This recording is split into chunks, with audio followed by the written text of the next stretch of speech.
Good morning everyone. कैसे हैं आप सब? I hope everything is fine on your side. So welcome back again to your channel physics पाठशाला।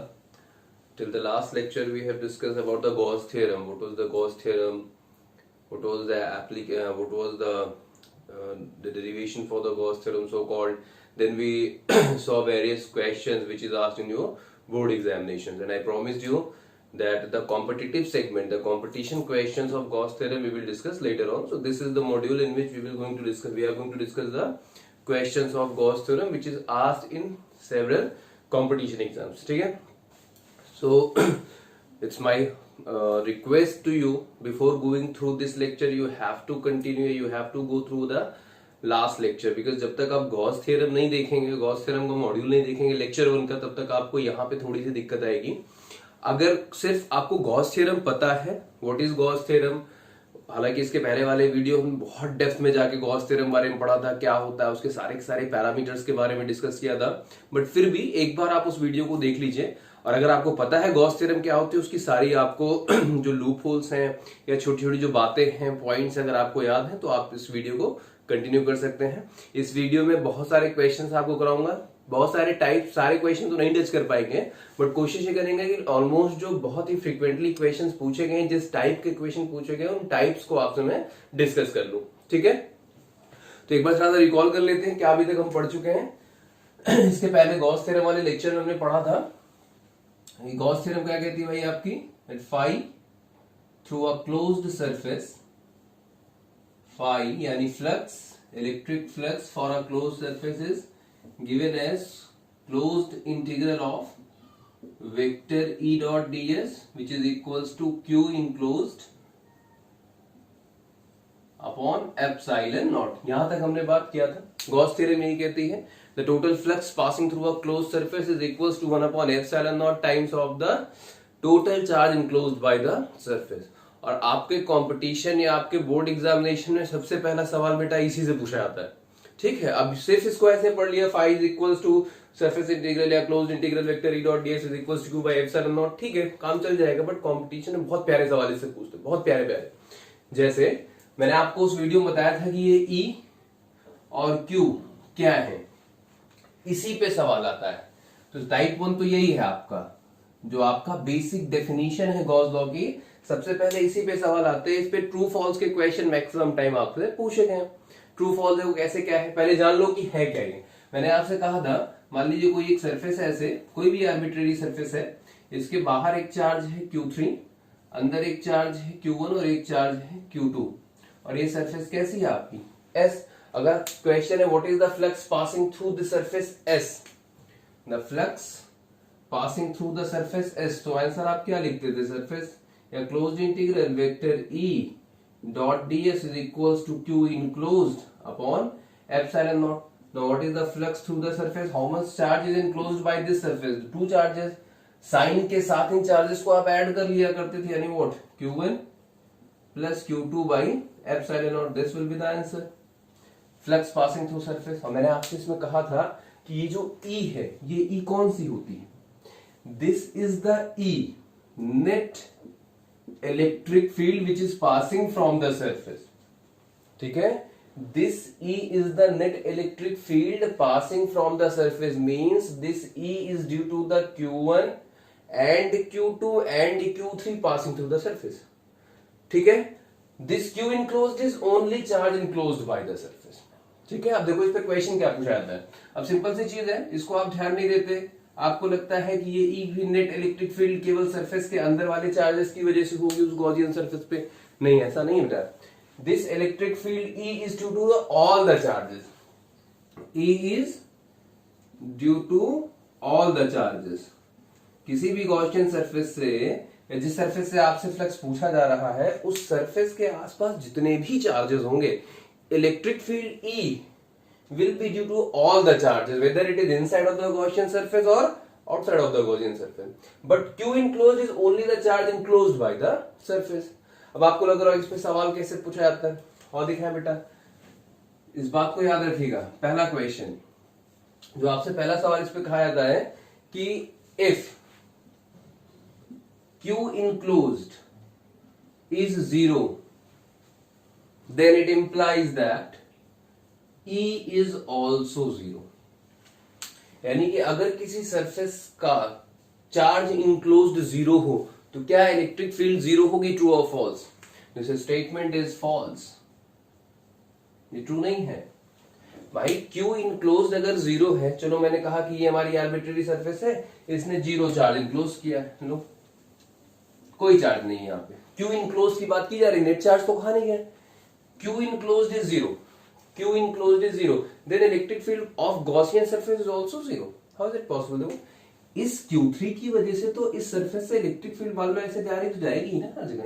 ये अंदर कोई चार्ज नहीं है, बट इसका मतलब ये थोड़ी कि इस सरफेस से पास होने वाली इलेक्ट्रिक फील्ड भी क्या होगी? जीरो होगी। तो स्टेटमेंट कैसा हो गया?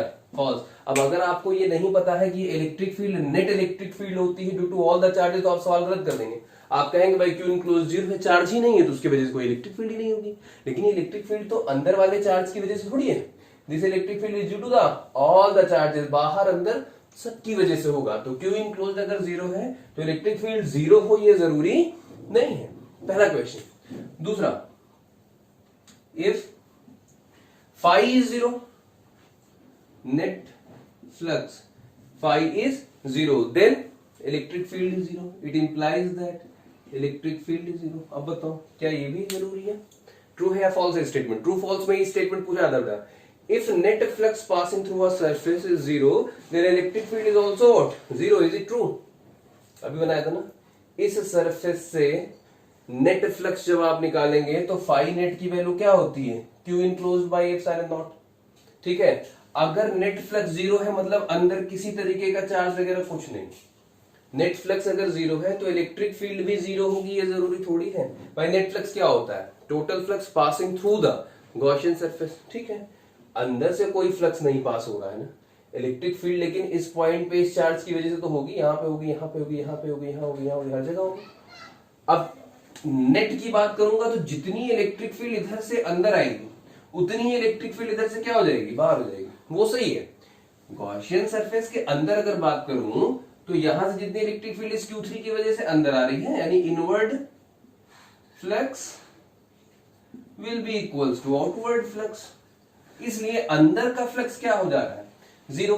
लेकिन इसका ये मतलब थोड़ी कि इन सारे पॉइंट्स पर इलेक्ट्रिक फील्ड की वैल्यू जीरो हो जा रही है। इलेक्ट्रिक फील्ड तो है, यहाँ पर इलेक्ट्रिक फील्ड अंदर की तरफ, यहाँ इलेक्ट्रिक फील्ड बाहर, मैग्नीट्यूड भी होगा, वैल्यू भी होगी, लेकिन अंदर से जितनी इलेक्ट्रिक फील्ड आ रही थी सरफेस के उसके दूसरे एंड से उतनी बाहर चली है। जैसे मान लो यहाँ एक क्यू है, ये एक ऐसी सरफेस तुमने ले ली, अब इस क्यू से इलेक्ट्रिक फील्ड ऐसे जा रही बाहर की तरफ, तो मुझे बताओ यहाँ इलेक्ट्रिक फील्ड है कि नहीं? कितनी है?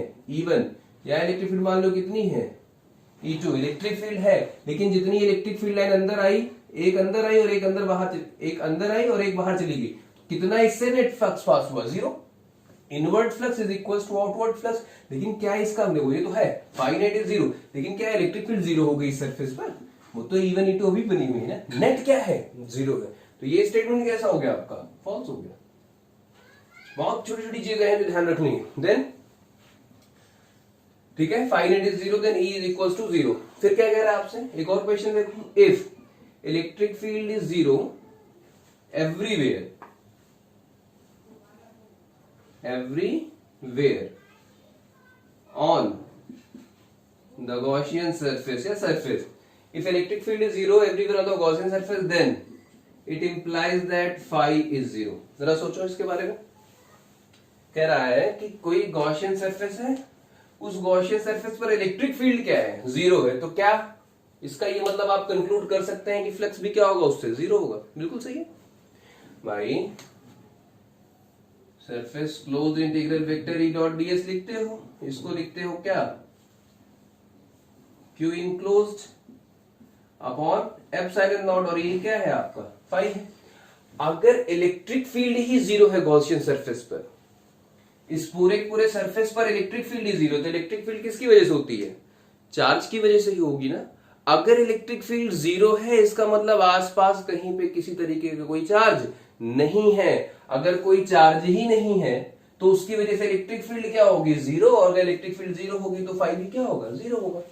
सिंपल सा है। यानी ये स्टेटमेंट कैसा है आपका? ट्रू।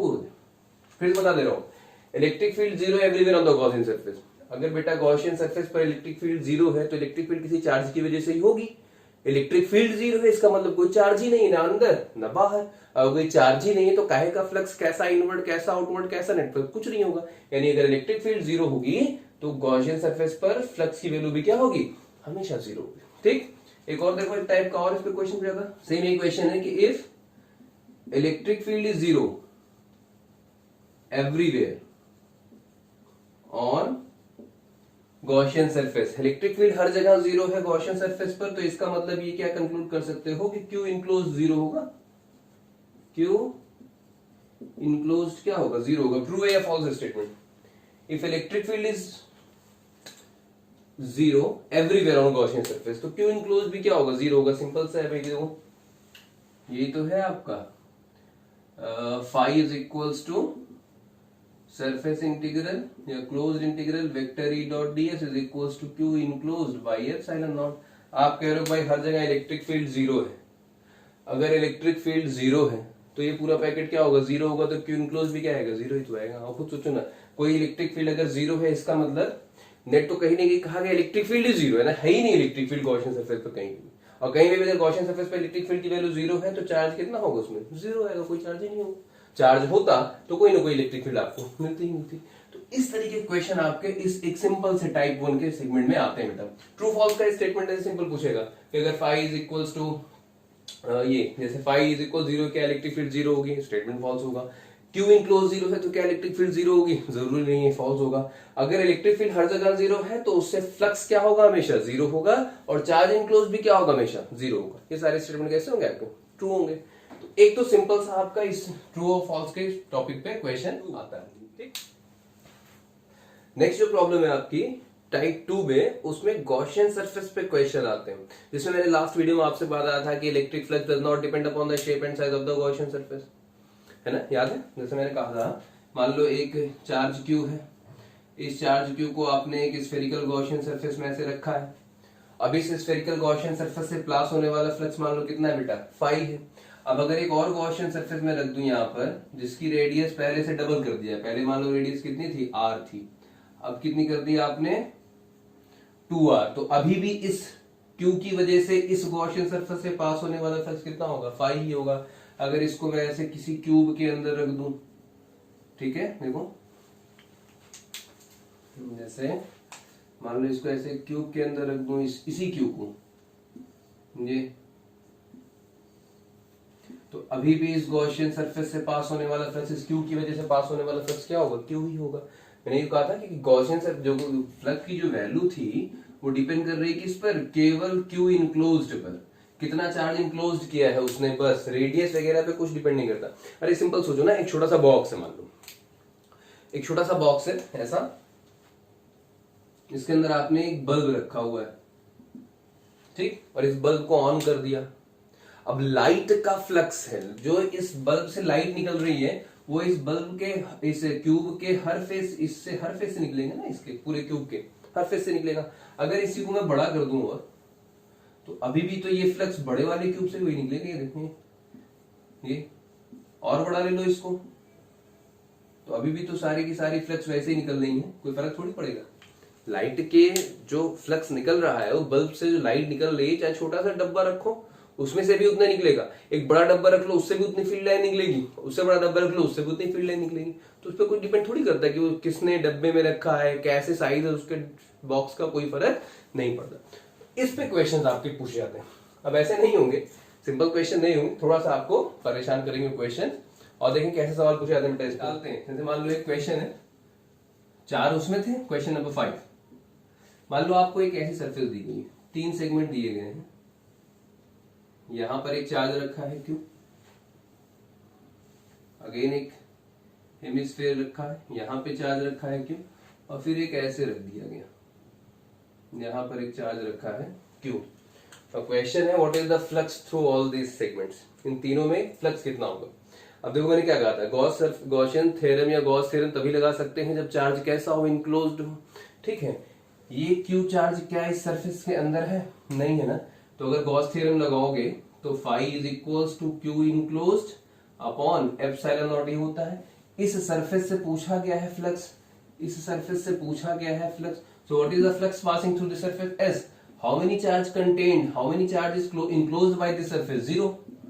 जीरो तो फ्लक्स कितना हो जाएगा, जीरो। ये क्यू चार्ज तो सरफेस के बाहर बैठा हुआ है ना, कुछ नहीं होगा। यहां आ जाओ, इस क्वेश्चन को देखो, तो इस सरफेस एस ने फाई थ्रू एस कितने चार्ज इंक्लोज किए, वही लिखोगे Q enclosed upon epsilon naught. कितना चार्ज इंक्लोज किया इस सरफेस, देखो क्यू अंदर बैठा हुआ है, तो क्यू बाई एप्सिलॉन नॉट हो गया इसका आंसर। ठीक, अब ये ओपन सरफेस है, ये ओपन है, ये बंद नहीं, क्लोज्ड नहीं, ये ओपन है और यहां पर एक क्यू चार्ज रखा गया है। अब इससे पूछा जा रहा है, इसी टाइप के क्वेश्चन आपको बोर्ड में और कंपटीशन में मिलते हैं। तो देखो इस सरफेस ने कितने चार्ज इंक्लोज किए, कुछ पता नहीं चल रहा, तो पहले तो इस सरफेस को इंक्लोज कर लिया ऐसे तुमने। Now what is the flux, flux through this whole surface, पूरी सरफेस से कितना होगा, वही होगा ना q enclose by epsilon naught, q enclose by epsilon naught. कितना चार्ज इंक्लोज किया इसने, क्यू बाई एप्सिलॉन नॉट। अच्छा ये बताओ, ये बिल्कुल सिमेट्री नहीं दिख रही, जैसा ऊपर है वैसा ही नीचे मैंने ड्रॉ किया हुआ है। इस पूरे सरफेस से कितना फ्लक्स पास हो रहा है बेटा, 5 बाई एप्सिलॉन नॉट। बट हमको पूरे सरफेस से तो पूछा नहीं गया था, हमसे पूछा गया था केवल इस सरफेस ना एस से। तो अगर सिमेट्री को देखोगे तो क्यू के ऊपर जैसी सिमेट्री है वैसे ही क्यू के नीचे सिमेट्री है, तो इस क्यू से जितना फ्लक्स ऊपर निकलेगा उतना ही फ्लक्स नीचे वाली सरफेस से भी तो निकले। क्यों, क्योंकि सरफेस को मैंने गॉसियन सरफेस जो ड्रॉ की है वो कुछ ऐसी ड्रॉ की है कि वो उस क्यू के ऊपर और उस क्यू के नीचे बिल्कुल सिमेट्रिकल है। इसीलिए गॉसियन सरफेस में प्रॉपर्टी लिखवाई दी, गॉसियन सरफेस कैसी होनी चाहिए, चार्ज के symmetrical. Last Gauss theorem lecture 1 video में जाइएगा, उसमें जब प्रॉपर्टीज में लिखवा रहा था मैंने आपसे कहा था गॉसियन सरफेस आड़ी तिरछी नहीं खींच सकते आप, इसी वजह से हर एक सरफेस गॉसियन सरफेस खींचने को खींच सकते हो बट उससे प्रॉब्लम नहीं आसान होगी। अब इसमें देखो मैंने कहा गॉसियन सरफेस क्यू के ऊपर नीचे लेफ्ट राइट हमेशा क्या होनी चाहिए, सिमेट्रिकल होनी चाहिए। तुमने सिमेट्रिकल लिए तो जितना फ्लक्स ऊपर निकलेगा उतना ही फ्लक्स नीचे रखेगा। एक बल्ब है, बल्ब को एक स्फीयर के अंदर रख दो और उस बल्ब को ऑन करो, तो भाई मेरे बल्ब से जितनी लाइट ऊपर वाले से निकलेगी उतनी नीचे भी तो निकलेगी, उतनी लेफ्ट उतनी ही राइट, सिमेट्रिकल है। तो पूरी सरफेस से क्यू बाई एप्सिलॉन नॉट, तो फ्लक्स थ्रू सरफेस इतनी सरफेस से कितना होगा, पूरे का हाफ कर दो, Q by 2 epsilon, this will be the answer. और इसी पे बहुत सारे क्वेश्चंस आते हैं बेटा, इसमें बहुत सारे क्वेश्चन बहुत आसान से हैं। जैसे एससी वर्मा सर ने एक क्वेश्चन दिया है, देखो क्वेश्चन नंबर 6, उन्होंने कहा है कि एक हेमिस्फेयर है, एक ऐसे हेमिस्फेयर है और यहां पर उसके क्यू चार्ज रखा गया है। पूछा गया है इस हेमिस्फेयर से जिसकी रेडियस आर वगैरह दी गई है, बताया गया आपको रेडियस कितनी है इसकी, आर है। पूछा गया what is the flux passing through the hemisphere. Question क्या है 6 नंबर का, फ्लक्स पासिंग थ्रू हेमिस्फेयर। अब सिंपल सी ट्रिक है, बस ये बताओ क्या ये क्यू चार्ज इस सरफेस के अंदर है, नहीं ना, इस सरफेस पर है ना। और गॉस थ्योरम लगा के करना है तो पहले तो इस क्यू को हमें गॉसियन सरफेस को ऐसी ड्रॉ करनी पड़ेगी कि ये क्यू चार्ज उस सरफेस से क्या हो जाए, इनक्लोज हो जाए। क्लोज करो भाई इसको, अब एक हेमिस्फीयर ऊपर भी ऐसे ड्रॉ करो दोनों, ये एक हेमिस्फीयर ऐसा हो गया, ये वाला ये हो गया Q enclose. Now flux through sphere, पूरे के पूरे स्फीयर से बताइए फॉर्मूला क्या होता है, Q enclosed by epsilon not, simple सा है। फाई थ्रू होल स्फीयर, पूरे स्फीयर से फ्लक्स कितना पास होगा बेटा, Q enclosed by epsilon not. पूरे स्फीयर ने कितना चार्ज इनक्लोज किया है, Q, Q upon epsilon not. क्या पूरे स्फीयर से पूछा गया था, हमसे तो केवल इस हेमी स्फीयर से पूछा गया था ना भाई। तो इस क्यू की वजह से स्फीयर को ध्यान दो, तो क्यू की वजह से जो फ्लक्स जितना ऊपर पास होगा उतना ही नीचे भी पास होगा। क्यों भाई, क्योंकि गॉसियन सरफेस हमने कैसी ड्रॉ की है, सिमेट्रिकल है, पॉइंट चार्ज क्यू के क्रॉस, तो जितना फ्लक्स ऊपर उतना फ्लक्स नीचे, ये पूरे स्फीयर से पास होने वाला फ्लक्स हो गया। तो आधे हेमिस्फीयर से कितना होगा, इसी का हाफ कर दो, Q from hemisphere, it will be what, Q by 2 epsilon not. कुछ भी क्वेश्चन पूछा जाए, एक ऐसे सेमी सिलेंडर ले लो, सेमी सिलेंडर ले लो, मान लो इसकी लेंथ कितनी है L/2, रेडियस भी दी गई है आपको R, और यहां पर एक चार्ज रखा है Q, इस पॉइंट पर एक चार्ज रखा है Q। क्वेश्चन है find flux through semi cylinder. अभी सेमी सिलेंडर से कितना होगा फ्लक्स भाई, तो पहले तो गॉसियन सरफेस ऐसी ड्रॉ करके इस क्यू को इनक्लोज करना पड़ेगा, डब्बे के अंदर बंद करना पड़ेगा। ठीक, जैसे देखो मान लो यहाँ पर एक क्यू चार्ज रखा गया, इस पर एक क्यू चार्ज रखा गया, और इस पूरे सिलेंडर से, सेमी सिलेंडर से पूछा गया है फ्लक्स कितना होगा, तो हम क्या करेंगे, पहले इस क्यू चार्ज को इनक्लोज कर लिया, ठीक है। अब इस पूरे के पूरे सिलेंडर से हम क्या करेंगे, इस क्यू चार्ज को इनक्लोज करेंगे, इसको हटा दूं, इस क्यू चार्ज को इनक्लोज कर लो एक ये सिलेंडर पूरा करके, ये पूरा सिलेंडर आपने कंप्लीट कर दिया।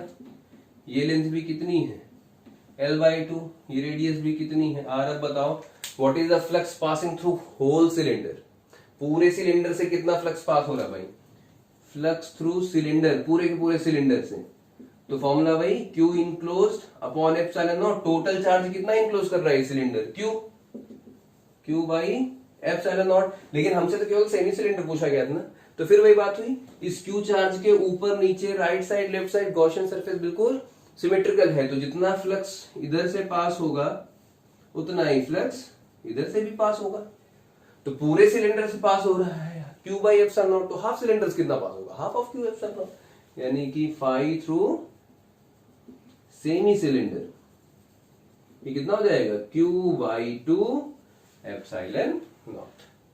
ठीक है, सिंपल सा है, कोई कंफ्यूजन नहीं है।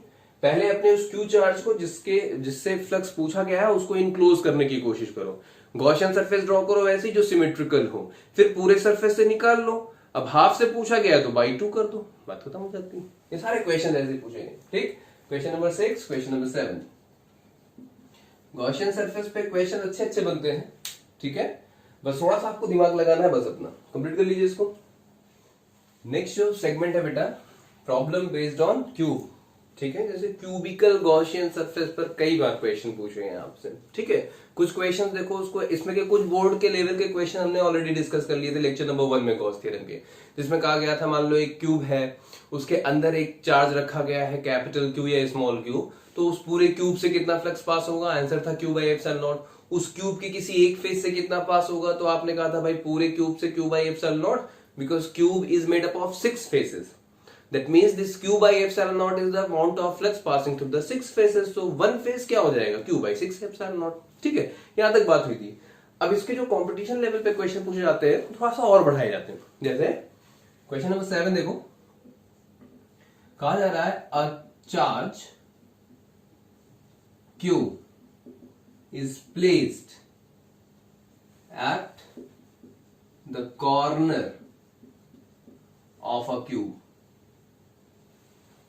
placed at the corner of a cube, find the flux through the cube, find the flux through the cube। यानी कि क्यूब के कॉर्नर पर एक चार्ज रखा गया है कैपिटल क्यू, आपको बताना है उसको, अब ध्यान देना अंदर नहीं रखा गया है, जैसे जिस रूम में तुम बैठे हो उस रूम के कॉर्नर पर वहां पर एक चार्ज रखा गया है क्यूब, अब उसकी वजह से उस क्यूब से पास होने वाला फ्लक्स बताना है।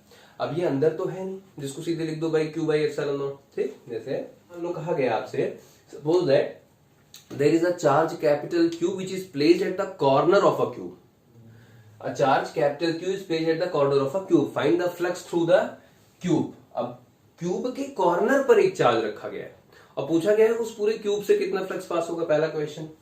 इसी में एक और क्वेश्चन आपसे पूछा जाता है, also find the flux through one face of the cube, one face of the cube, यानी कि उस कॉर्नर पे रखे गए चार्ज की वजह से उस पूरे क्यूब से बताइए कितना फ्लक्स होगा, और उस कॉर्नर पे रखे गए चार्ज की वजह से उस क्यूब के किसी एक फेस से बताइए कितना होगा। तो पहले तो सिंपल कर लेते हैं, केमिस्ट्री में से बहुत करते थे आप लोग। जैसे मान लो एक क्यूब है आपके पास, ऐसे बेटा एक क्यूब है और उस क्यूब के कॉर्नर पर एक चार्ज रखा है कैपिटल क्यू, किसी भी कॉर्नर मान लो यहाँ रखा क्यू। अब क्वेश्चन ये है कि इस क्यूब में से इस क्यू की वजह से कितना फ्लक्स पास होगा। अब फ्लक्स देखो इस क्यू के चारों तरफ होगा ना, इधर इधर इधर इधर सब जगह होगा, लेकिन इससे कितना फ्लक्स पास होगा बताना। तो क्या ये क्यू इनक्लोज्ड है इस क्यूब से, तो कॉर्नर पे रखा गया, यानी इस क्यू का कुछ पोर्शन बाहर भी है, तो पहले तो इस क्यू को पूरा पूरा क्या करना पड़ेगा, इनक्लोज करना पड़ेगा। अब सोचो जिस रूम में आप बैठे हैं उस रूम के कॉर्नर पर एक बॉडी रखी गई, ठीक, अब उस बॉडी को इनक्लोज करना हो, पूरी तरह से बंद करना हो, तो कितने क्यूब की जरूरत पड़ेगी तुमको? उस जिस क्यूब के चारों, जिस क्यूब के ऊपर ये रखा गया है, इसके एक क्यूब लेफ्ट साइड, एक क्यूब राइट साइड जाना पड़ेगा। देखो यहाँ पे जैसे मान लो मेरे हिसाब, देखो ये क्यूब है, इस क्यूब को इनक्लोज करना है तो एक क्यूब इधर, एक इसके पीछे और एक इसके पीछे। मान लो जिस रूम में तुम बैठे हो, देखो अज्यूम करो थोड़ा सा 3D स्ट्रक्चर आएगा, जिस रूम में तुम बैठे हो उसका कोई एक कॉर्नर पकड़ लो। मान लो जैसे मैंने ये कॉर्नर पकड़ लिया, अपना राइट साइड वाला कॉर्नर पकड़ा, इस कॉर्नर पे एक क्यू चार्ज रखा गया है। अब इस क्यू चार्ज को कितने क्यूब लगेंगे क्लोज करने के लिए? एक तो मेरे रूम के बगल एक रूम होना चाहिए, एक उसके बगल और एक इस रूम के बगल ना, एक मेरे राइट, एक इसके राइट और एक मेरे पीछे बैक सेगमेंट में। 4 रूम तो नीचे हो गए, तो उस बॉडी का आधा पोर्शन चारों तरफ से कवर हुआ। अब इतने ही 4 रूम्स ऊपर भी तो होने चाहिए, तब ना जाके पूरा रूम कवर होगा।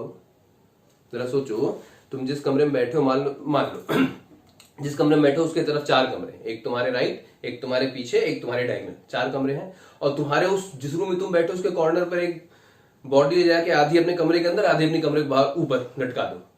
अब सोचो उस बॉडी को बिल्कुल कॉर्नर पर, अब सोचो उस बॉडी को कवर करने के लिए कितने और 4 कमरे और चाहिए होंगे ना, इसी 4 के बिल्कुल ऊपर। यानी कि इस कॉर्नर पे बैठे हुए क्यूब, इस क्यूब को अगर आप कवर करना चाहते हैं तो आपको ऐसे कितने और चाहिए? 7 और चाहिए, एक इधर, एक इसके पीछे, एक इसके पीछे, और इतने ही 4 इसके बिल्कुल ऊपर। यानी टोटल कितने क्यूब्स हो गए? 8 क्यूब्स हो गए। ठीक, अब ये क्यूब है हो गया इनक्लोज 8 क्यूब से, तो फ्लक्स थ्रू 8 क्यूब्स। आंसर क्या होगा? Total charge enclose by epsilon naught. कितना इनक्लोज कर रहे हैं वो चार्ज? क्यू ही तो इनक्लोज कर रहे हैं, तो आंसर क्या हो जाएगा? Q by epsilon not. But क्या क्वेश्चन 8 क्यूब से पूछा गया था? तो question was what is the flux passing through this cube and this is the flux passing through the 8 cube. तो फ्लक्स थ्रू 1 क्यूब कितना हो जाएगा? Q by 8 epsilon not. Simple, Q by 8 epsilon naught. ठीक है, अच्छा अब अगला जो क्वेश्चन था, what is the flux through the one face of the cube. आपको ये लगेगा भाई कि एक क्यूब से कितना पास हो रहा है? Q by 8 epsilon not. और हर क्यूब में कितने फेस होते हैं? 6, तो हर फेस से कितना पास होगा? तो आप उसको मल्टीप्लाइड बाई 6 कर देते हैं, गलत हो जाता है। और ऑप्शन में पक्का दिया रहेगा 48 भी, क्यू बाई 48 एप्सिलॉन नॉट भी आंसर दिया रहेगा। ठीक है, लेकिन देखो फ्लक्स की डेफिनेशन क्या थी बेटा? फ्लक्स को डिफाइन करते थे number of electric field line passing through the surface. ये जो वर्ड आता था फील्ड लाइंस पासिंग थ्रू, मैंने आपसे कहा भी था वहां पे कि इस पासिंग शब्द का बहुत इंपॉर्टेंस है। पासिंग थ्रू द सरफेस मतलब कि उस सरफेस से आर पार होनी चाहिए ना। अब जरा सोचो, जिस रूम में तुम बैठे हो उस रूम से कितना फ्लक्स पास हो रहा है भाई? Q by 8 epsilon naught. ठीक, ये रहा कॉर्नर पे रखा हुआ चार्ज। अब जरा सोचो इस क्यूब के कितने फेजेस हैं? एक इधर मेरे राइट, मेरे left, 2 front, back, 4 up down, 6 है। अब जरा सोचो यहां कॉर्नर पर अगर एक चार्ज क्यों रखा गया हो, ठीक है, कैसे समझाएं, एक मिनट को। जैसे ये मान लो मैच बॉक्स है, यहां पे रखा गया था, ठीक है। अब इसमें देखो, जैसे मान लो यहां रखा गया था, यहां पर एक फेस नीचे हो गया, एक फेस ऊपर हो गया, एक फेस ये हो गया, एक फेस ये हो गया, एक सामने और एक पीछे, इतने हैं। अब जरा इस कॉर्नर पर आंखें बंद करके सोचो, इस कॉर्नर पे जो चार्ज रखा गया है इस सारी की सारी सरफेस में से कितनी सरफेस से पास होगा? अब जरा ये जो वॉल है वहां पर अगर कोई चार्ज रखा हो तो वो तो इसी सरफेस से ऐसे पास होगा ना, सरफेस पर पैरेलल टू द सरफेस जाएगा, इसी सरफेस पर ऐसे निकल जाएगा। इस वाली सरफेस पर कॉर्नर पे रखा गया तो वो इस सरफेस से चिपकता हुआ निकल जाएगा, ठीक। और जो छत है, रूफ, उस रूफ से भी तो चिपकता हुआ निकलेगा। अब देखो क्या है, जैसे यहां से ये फ्लक्स हर डायरेक्शन में से निकलेगा, समझो इस चीज को, फील करो, आ जाएगा, हर डायरेक्शन में से निकलेगा ना ये। तो जो इस क्यूब से ये जो रूफ वाला फेस है, ये फ्लक्स तो इसी रूफ पर से होता जा रहा है, तो पासिंग थ्रू सरफेस कहां हुआ? ये तो पैरेलल टू द सरफेस हो गया। और फ्लक्स वही इलेक्ट्रिक फील्ड लाइन बनाती है जो सरफेस को आर पार कर दे, फाड़ दे उसको। ये कहां होगा? ये जो दीवार है वहां कॉर्नर चार्ज रखा गया, वो इस सरफेस पर ऐसे ना छूती हुई इसको निकलेगी, परपेंडिकुलर, ये sorry parallel to the surface. इस वॉल पर सरफेस को छूती हुई निकल जाएंगी। जो छत है ऊपर, छत को भी तो छूती हुई निकल जाएंगी। तो इन तीन फेसेस से तो पास ही नहीं होंगी। पास किससे किससे होंगी? वहां से निकलेगी, सामने वाली सरफेस को से पार करती हुई जाएगी, इधर वाली मेरे फ्रंट पे, जो आपकी जो फ्रंट पे लेफ्ट साइड जो है इसको पार करेगी, पेनिट्रेट करेगी, पासिंग थ्रू द सरफेस। और जो नीचे है पासिंग थ्रू द सरफेस, इतने ही फेस को तो पास करेगी, बाकी की इधर पीछे वाले से हमको मतलब ही नहीं है, हमको तो केवल इसी क्यूब से मतलब था। तो किसी क्यूब में 6 फेसेस हैं, front, back, left, right, up and down. उसमें से भाई साहब जो राइट वाली है उससे से फ्लक्स चिपकता हुआ निकल गया, parallel to the surface. Back portion उससे चिपकता हुआ निकल गया, रूफ उससे टच करता हुआ निकल गया। तो पास थ्रू द सरफेस कहां हुआ? पास थ्रू द सरफेस केवल 3 ही फेस आए, सामने, ये और नीचे। इससे इलेक्ट्रिक फील्ड लाइंस पास होके जाएंगी, यानी कि पूरे क्यूब से, यानी फ्लक्स मिट गया भाई ये, फाई थ्रू क्यूब, ठीक, फ्लक्स थ्रू वन सरफेस। अब जरा सोचो, पूरे क्यूब से कितनी पास हो रही थी बेटा? क्यूब बाई 8 एप्सिलॉन नॉट, ठीक है। अब इस पूरे क्यूब में 6 फेसेस हैं, लेकिन फ्लक्स उन 6 में से अगर फेसेस से बात करो तो केवल 3 ही फेस से पास होंगी, यानी कि 1/3, यानी कितना जाएगा? Q by 24 epsilon naught. This will be the right answer. 48 नहीं होगा, हर फेस से थोड़ी पास होगी, हर फेस से नहीं पास हो रही, क्योंकि 6 में से 3 फेस से तो चिपकती हुई निकल गई उसके एकदम बगल से, ये ऐसे बगल से निकल गई।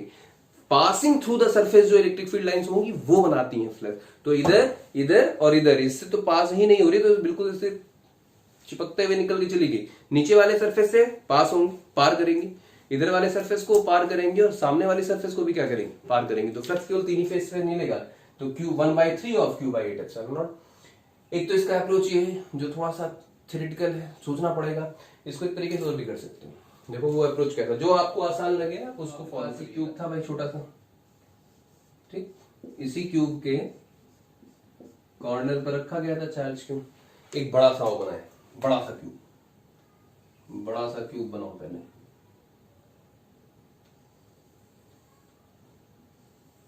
इसका 2 गुना मान के चलो, ठीक।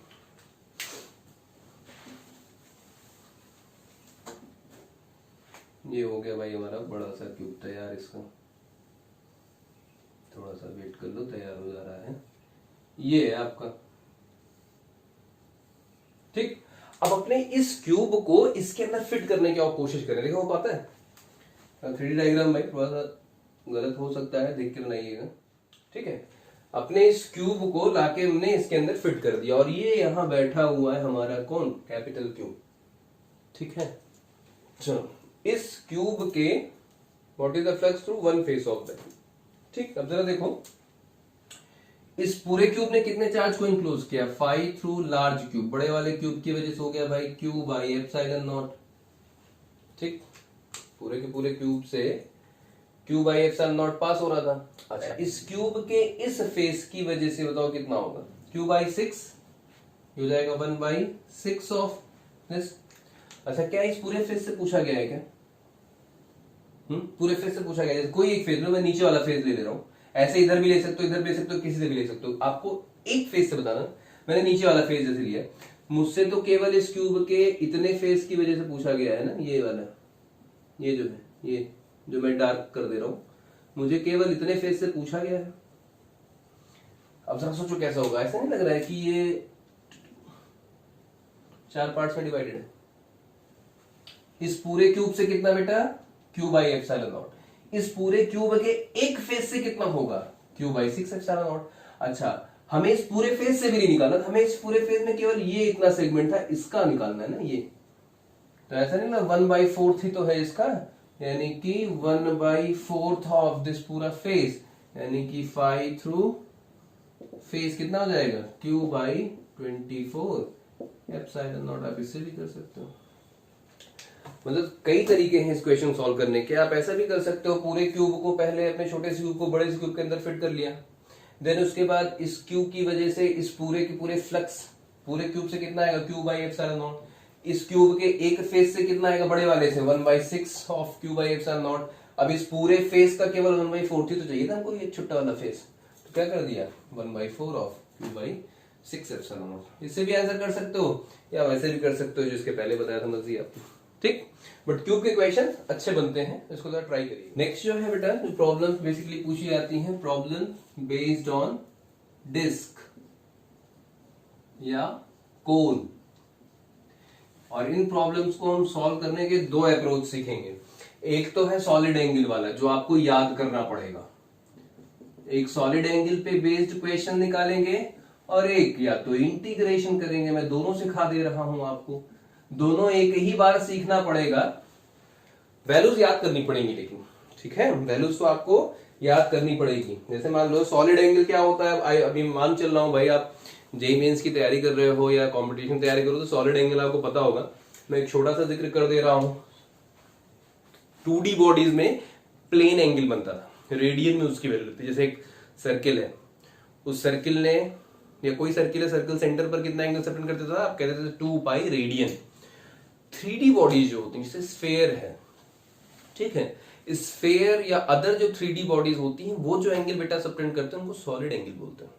ठीक है, जैसे मान लो एक स्फेयर है, ऐसा छोटू सा स्फेयर ले लो और ये सेंटर है, ठीक। अब इस स्फेयर का कोई छोटा सा एरिया ऐसे कट करो। अब इस स्फेयर में अगर छोटा सा एरिया कट करके निकालोगे, ठीक है, पूरा पूरा ऐसे काट के निकाल लो, तो वो जो सेगमेंट है, मान लो इसका एरिया कितना है बेटा, डेल्टा एस। ये जो एंगल सबटेंड करता है, ये सरफेस एरिया एलिमेंट सेंटर पर जो एंगल सबटेंड करता है उसको आप बोलते हैं सॉलिड एंगल। सॉलिड एंगल को आप इस लेटर से रिप्रेजेंट करते हैं। और होता क्या है, मान लो इसकी डिस्टेंस यहां से कितनी थी, आर थी, तो this solid angle is equals to delta s by r square. ठीक है, 3D एंगल होते हैं। मेजरमेंट किसमें करते हैं, स्टेरेडियन में। क्लास 11 मैथमेटिकल टूल्स में बताया गया था आपको, स्टेरेडियन, ठीक है, रेडियन नहीं, स्टेरेडियन। जैसे स्फेयर है, अब स्फेयर जो है उस सेंटर पर, अपने सेंटर पर कितना स्टेरेडियन एंगल सेपरेट करता है, एंगल। देखो ये चीजें याद होनी चाहिए भाई आपको, आप पढ़े हैं, बहुत पढ़े मैथ्स में, बट फिर भी मैं अपने लिए आपको बता दे रहा हूं। मैं मान चल रहा हूं कि आपको शायद भूल गए होंगे। तो एंगल सेपरेटेड बाई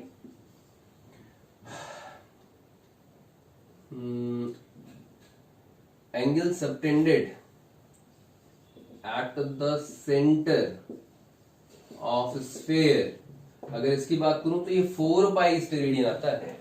अच्छा, तो ये सॉलिड एंगल होता है, सिंपल से बेसिक डेफिनेशन है। अब डिस्क के क्वेश्चन में कैसे सॉलिड एंगल की मदद से आप क्वेश्चन लगाते हैं। जैसे मान लो आपको एक डिस्क दे दी गया है, ऐसे एक डिस्क दे दी गई, ठीक, और यहां पर एक चार्ज रखा है बेटा Q, कितनी डिस्टेंस पर, इस डिस्क के सेंटर से x डिस्टेंस पर एक चार्ज रखा है Q। Now question is what is the flux passing through this disc of radius capital R। Capital R radius की एक डिस्क है जिसके सेंटर से x डिस्टेंस पर एक Q चार्ज रखा गया है। तो इस Q चार्ज की वजह से इस डिस्क से पास होने वाला फ्लक्स कितना होगा। ठीक है, जैसे मान लो एक डिस्क है, सीडी वाली डिस्क ले लो, एक डिस्क है और जो सीडी में होल होता है ना, उसी होल से x डिस्टेंस पर एक पॉइंट चार्ज Q रखा गया है। यहाँ पर एक पॉइंट चार्ज Q रखा गया है, ये डिस्क, ये पॉइंट चार्ज Q। अब इस पॉइंट के चार्ज Q से चारों तरफ इलेक्ट्रिक फील्ड लाइन निकलेंगी, तो इलेक्ट्रिक फील्ड लाइन इस डिस्क से भी तो पास होंगी। तो इस Q चार्ज की वजह से इस डिस्क से, ये डिस्क, इस Q चार्ज की वजह से इस डिस्क से पास होने वाला फ्लक्स तुमको बताना है। ठीक, अब देखो इसको सॉल्व करने के बाद मैंने कहा ना, पहले सॉलिड एंगल से भी तैयार कर सकते हो या इंटीग्रेशन। पहले मैं सॉलिड एंगल वाला बता देता हूं, आसान हो जाता है थोड़ा सा। ठीक, अब देखो ऐसे क्वेश्चन में ना जो पूछा जाता है हम उसका फ्लक्स नहीं निकालते, हम गॉसियन सरफेस की मदद से कुछ खेल करेंगे इसमें।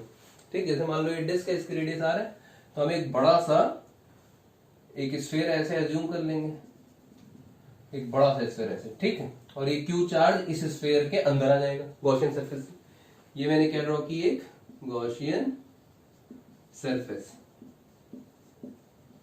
अब जरा सोचो, दिमाग लगाओ कि हमें पूछा गया था इस डिस्क से पास होने वाला फ्लक्स, ठीक है, इस डिस्क से कितना फ्लक्स पास हो रहा है। हम इस डिस्क का नहीं निकालेंगे, हम निकालेंगे कि जो Gaussian surface cylindrical sorry spherical Gaussian surface मैंने ड्रॉ की है, इस गॉसियन सरफेस के इतने सेगमेंट से कितना फ्लक्स पास हो रहा है। क्योंकि जितना फ्लक्स बेटा इस सरफेस से पास होगा वही फ्लक्स इस डिस्क से भी पास होगा। और देखें कैसे, ये Q चार्ज है,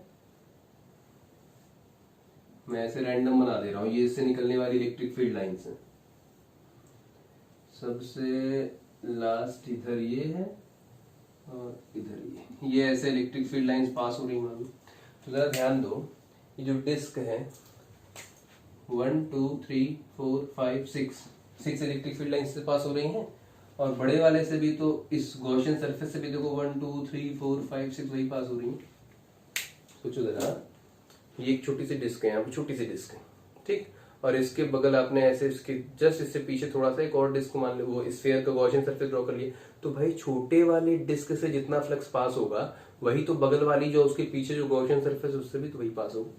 जितना फ्लक्स इससे पास होगा, जितना फ्लक्स इस डिस्क से पास होगा वही फ्लक्स तो पीछे वाली गॉसियन सरफेस से भी पास हो रहा है।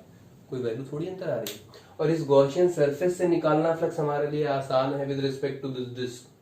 अभी दोनों करा देंगे, सॉलिड एंगल की मदद से हम इस पे निकालेंगे, अगर फॉर्मूला याद रख सको तो उसको याद कर लो, वो ज्यादा आसान है। अगर सिर्फ डिस्क से निकालना तो इंटीग्रेशन मेथड यूज करना पड़ेगा, आंसर दोनों का सेम आता है। तो आप पहले देखेंगे सॉलिड एंगल कैसे निकलेगा, ठीक है। अब सोचो एक गॉसियन सरफेस ड्रॉ की तुमने, बड़ा सा एक स्फेरिकल गॉसियन सरफेस है, उसके अंदर कितना charge Q। Now phi through spherical Gaussian surface. अब जरा बताओ, सोचो जरा, इस पूरे के पूरे स्फेयर जो गॉसियन सरफेस ड्रॉ की है वो वाला स्फेयर की बात कर रहा हूं, उस स्फेयर में पूरा पूरा फ्लक्स अगर आप पता करना तो भाई स्फेरिकल वैल्यू क्या होगी बताओ। टोटल चार्ज कितना इनक्लोज कर रहा है, यही Q, तो ये Q चार्ज इनक्लोज कर रहा है, Q बाई एप्सिलॉन नॉट, ठीक।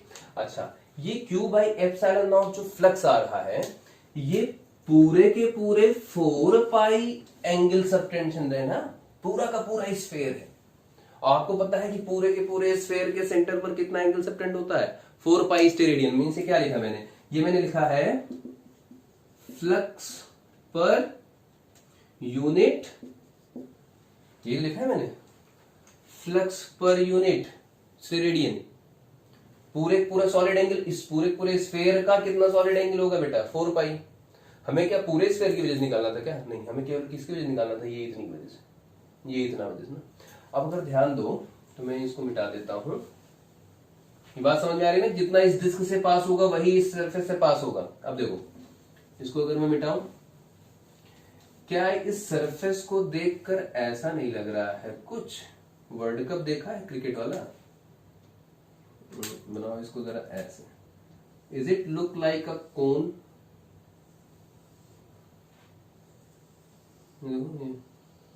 कोन जैसा नहीं दिख रहा है ये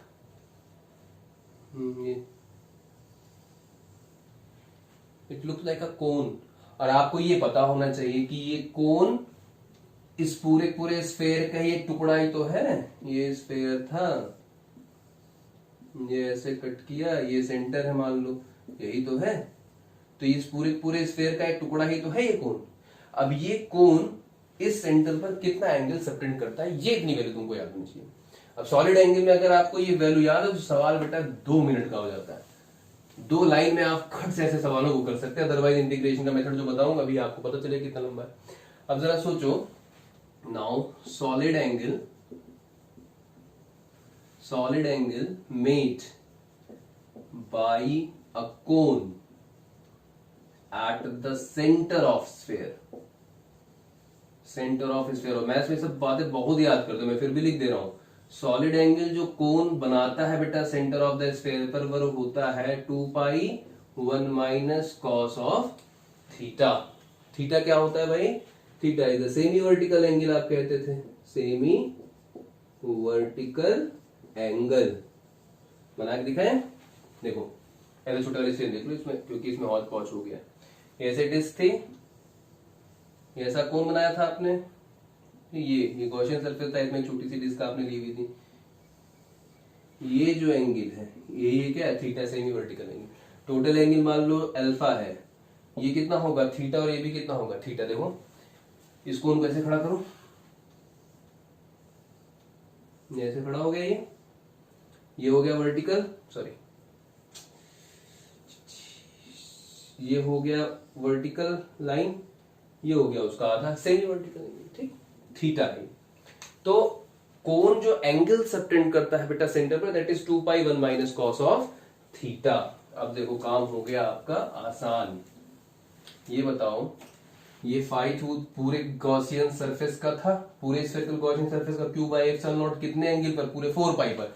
हमें तो केवल यही इतना चाहिए, ये कितना एंगल है 2 पाई 1 माइनस कॉस थीटा बनाएगा, यानी कि फाई थ्रू सीधे लिखे कोन, क्योंकि इस कोन से जितना फ्लक्स पास होगा वही इस डिस्क से पास होगा, यानी phi through cone which is equals to phi through disc. क्या हो जाएगा Q by epsilon naught into 4 pi. ये तो हो गया पूरे के पूरे गॉसियन सरफेस यानी स्फेरिकल गॉसियन सरफेस पर, किसमें, पूरे 4 पाई पर ना। हमें कितने पे चाहिए, कितने सॉलिड एंगल पर, केवल देखो 4 पाई तो पूरे स्फेयर का सॉलिड एंगल था, हमें पूरे स्फेयर के सॉलिड एंगल थोड़ी चाहिए था, हमें केवल इतने सॉलिड एंगल से कितना निकल रहा है फ्लक्स वो पता करना है, यानी कि कितने पे 2 pi 1 minus cos of theta पे कुछ कटेगा, 2 2 4 पाई से पाई कट गया, that is phi through disc या phi through cone, it will be equals to what, Q by 2 epsilon naught, pi से पाई कट गया 2 within brackets 1 minus cos of theta. अब ये value आपको as it is याद कर लेनी है, इसको डिराइव करने के चक्कर मत पड़ना, कॉम्पिटिशन में डेरिवेशन थोड़ी पूछेगा आपसे। और एक सवाल इस पे बनता है, काफी बार पूछा गया बेटा, फ्रीक्वेंटली इसकी मेंस एडवांस में पूछे जाने की बहुत है, क्वेश्चन अच्छे अच्छे से पूछे गए। कुछ नहीं याद करना है, किसी डिस्क से पास होने वाला फ्लक्स एक ऐसे चार्ज की वजह से उसके सेंटर पर रखा गया हो तो बनाएगा क्या, वो कोन ही तो बनाएगा, यानी flux through a cone it will be equals to Q by 2 epsilon naught 1 minus cos theta, where theta is the what, angle.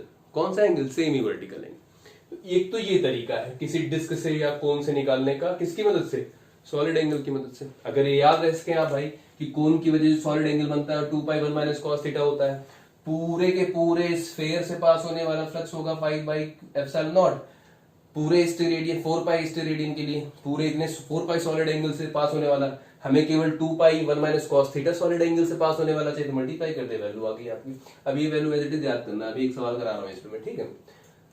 अगर नहीं याद करना है तो फिर आपको इसका ये करना पड़ेगा, इंटीग्रेशन मेथड लेनी पड़ेगी। अब इंटीग्रेशन का मेथड थोड़ा सा लंबा है, वो पूरा करना पड़ेगा, ये सिखा देते हैं वो भी सिखा देते हैं, कोई दिक्कत नहीं। और इंटीग्रेशन मेथड देख लें भाई, कैसे इंटीग्रेट करके निकालेंगे किसी डिस्क की वजह से पास होने वाला फ्लक्स, किसकी वजह से, किसी क्यू चार्ज की वजह से। ठीक, मान लो एक क्यू चार्ज यहां रखा गया बेटा, इस डिस्क के सेंटर से x डिस्टेंस पर रखा गया। अब आपको इस डिस्क से इस क्यू चार्ज की वजह से पास होने वाला फ्लक्स बताना है, निकला ये जूम जूम जूम, इस फ्लक्स की वैल्यू बतानी है।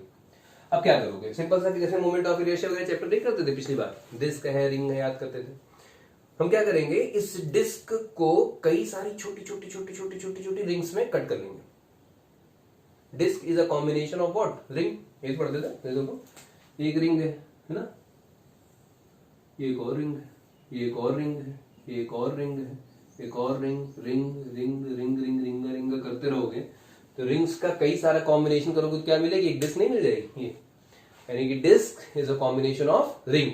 तो इंटीग्रेशन कैसे करते थे भाई, वही सिंपल सा हमारा हिसाब किताब है कि हम इस पूरे डिस्क से इस क्यू चार्ज से निकलने वाले फ्लक्स की बात करनी है। देखो ऐसे निकलेंगे ना, यहां से इलेक्ट्रिक फील्ड लाइन ऐसे निकलेगी ये, अब हर एक इलेक्ट्रिक फील्ड लाइन की वजह से कितना फ्लक्स बनेगा वही निकालना है। तो हम क्या करते हैं, पहले तो इसमें एक छोटी सी रिंग एज्यूम कर लेते हैं, बहुत छोटी सी एक छोटी सी रिंग एज्यूम कर लिया ये, ठीक। इस रिंग का रेडियस मान लो कितना है, स्मॉल आर है, रिंग का रेडियस कितना है, स्मॉल आर, और जो रिंग की ये चौड़ाई है, विड्थ है, वो मान लो कितनी बेटा, डी आर, लिख दो। लेट थिकनेस उसकी कितनी है, बहुत छोटी सी, D R, D R thickness की एक छोटी सी रिंग मैंने कट की। ऐसी बहुत सारी रिंग होंगी ना, एक छोटी सी रिंग यहाँ पर, फिर यहाँ पर, फिर यहाँ पर, फिर ये काटी है, फिर ऊपर, ऐसे कई सारे रिंग्स का कॉम्बिनेशन ही तो है डिस्क। तो हम क्या करेंगे, हम इस क्यू चार्ज की वजह से पहले इस छोटी सी रिंग से पास होने वाला इलेक्ट्रिक फ्लक्स निकाल लेंगे, और ऐसे ही रिंग के कॉम्बिनेशन से पूरी डिस्क बनी है, तो पहले इस छोटी सी रिंग से निकालते हैं, फिर इस छोटी सी रिंग के साथ इंटीग्रेट कर देंगे पूरे रेडियस की, तो वैल्यू निकल आएगी। ये करोगे, छोटी सी रिंग से पास हो रही कितना, फिर इससे, तो छोटी सी रिंग से निकाल लेते हैं, फिर उसको इंटीग्रेट कर देंगे।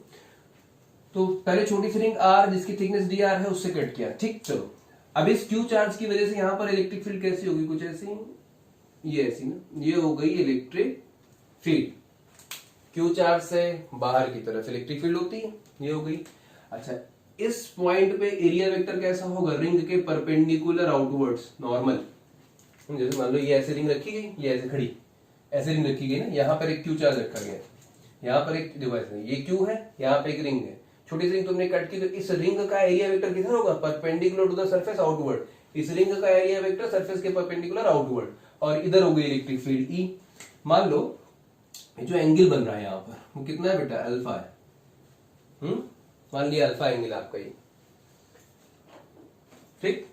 और ये एंगल अगर अल्फा है तो ये भी तो अल्फा ही होगा, कोई दिक्कत तो है नहीं। देखो एक्स और ये दोनों सेम हॉरिजॉन्टल लाइन है, यहाँ पर इस हॉरिजॉन्टल लाइन और इसके बीच का एंगल अल्फा है, यहाँ पर इस हॉरिजॉन्टल लाइन और इसके बीच का एंगल, तो अल्फा सेम ही तो आएगा, यानी ये हो गया अल्फा। अब क्या करना है, इस रिंग से पास होने वाला फ्लक्स ढूंढना है। चलो ढूंढे भाई, फ्लक्स थ्रू रिंग, फॉर्मूला क्या होता था, छोटा सा फ्लक्स होगा d phi, it is equal to vector E dot d s. Vector E dot d s कितना एंगल दोनों बीच में, कितना है भाई, तो ये हो जाएगा E D S cos alpha.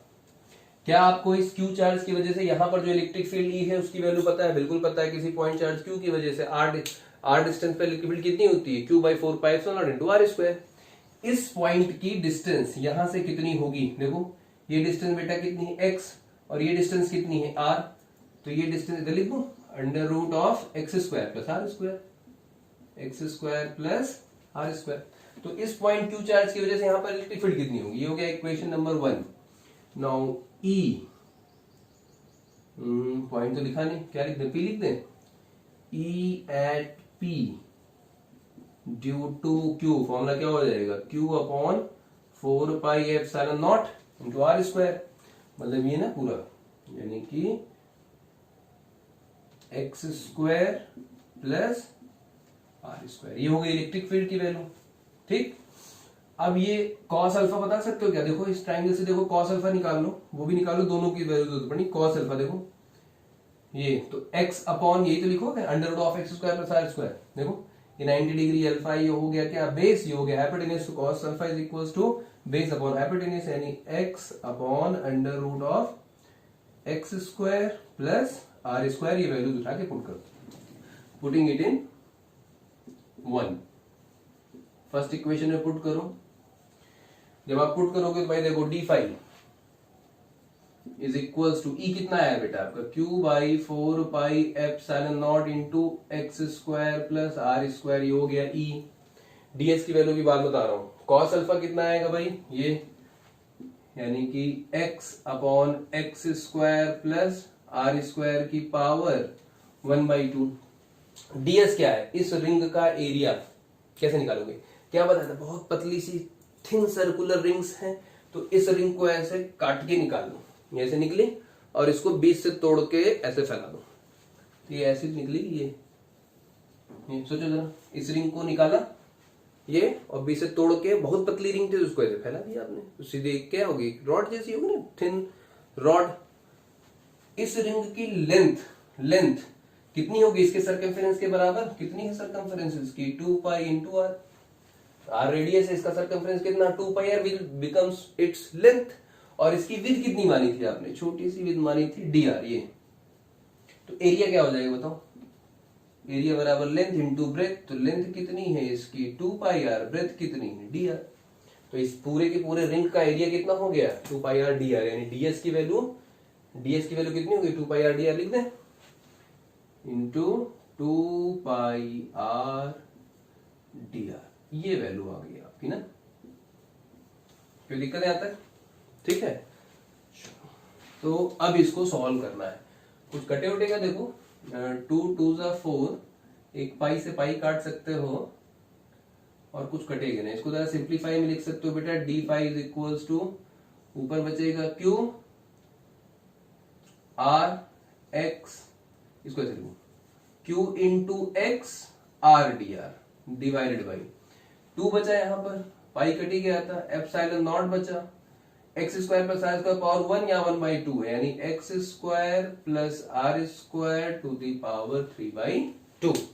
This is the value of d phi, यानी कि इस छोटी सी रिंग से पास होने वाला flux q pi x q x r D r upon 2 epsilon naught x square plus are square 3/2 है।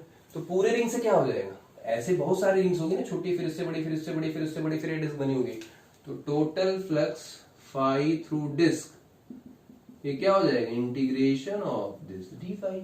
इस पूरे डी फाई को इंटीग्रेट करना पड़ेगा, यानी क्या, अब देखो इस पूरे पैकेट में जब इंटीग्रेशन करोगे तो डी फाई यानी ये पूरा है, इसको इंटीग्रेट करने के लिए भाई क्या करना पड़ेगा, जो वेरिएबल्स हैं वही इंटीग्रेट होंगे। क्यू कांस्टेंट है, एक्स ये डिस्टेंस है ना, ये बताओ इस डिस्क की ये डिस्टेंस, कोई भी रिंग अगर कट करोगे, कोई भी रिंग कट करोगे तो ये डिस्टेंस तो हमेशा उस रिंग के सेंटर पर ही होगी। एक रिंग तुमने ये कट की तो ये क्यू चार्ज अभी भी इस रिंग के सेंटर पर ही, तो यानी कितना एक्स डिस्टेंस पर ही तो होगा। एक रिंग ये कट करा बड़ा वाला, देखो जैसे ये डिस्क है, ये डिस्टेंस है एक्स क्यू की, ठीक। अब एक रिंग यहां कट करोगे तो भी तो ये डिस्टेंस उस रिंग के सेंटर से यहां पर एक्स ही रहेगी। एक रिंग और कट करो, अभी भी तो इस रिंग का सेंटर ये डिस्टेंस एक्स ही रहेगी। एक रिंग और कट कर लो तो अभी भी तो डिस्टेंस एक्स ही रहेगी, यानी x is not going to change, q is constant, x is constant. हाँ आर बदलेगा, इस रिंग को कट किया तो रेडियस आर है, इससे बड़ी रिंग कट करूंगा तो रेडियस आर डैश हो जाएगी, उससे बड़ी रिंग कट करूंगा तो उसकी रेडियस और बदल जाएगी, यानी रेडियस वेरिएबल है।